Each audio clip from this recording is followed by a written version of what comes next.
Making a steamed orange and lemon pudding is a great alternative to those heavy fruit puddings you've had over Christmas. Start by grating an orange, get all the zest off. It really has wonderful flavour, and if you've got any frustrations, give it a bang. The next thing to do is to take a lemon and work out the juice, and then put it through a strainer so you get rid of all the pips.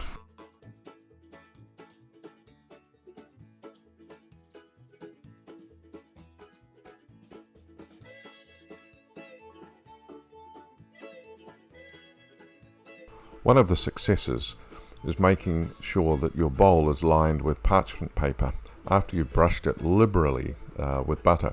Cut the paper so that it fits nicely into the bowl, and then place it in after you put the butter.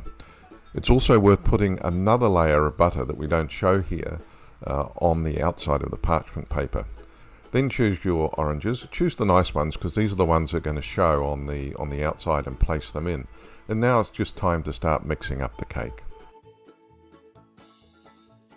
Start by putting all your dries into the mixing bowl with a little bit of butter, and just mix it slowly so it evenly spreads around.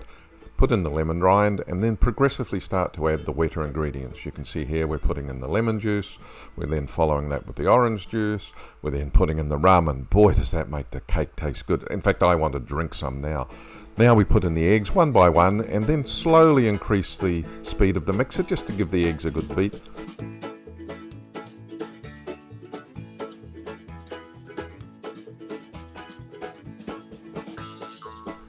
The mix of the cake is quite wet, as you can see here.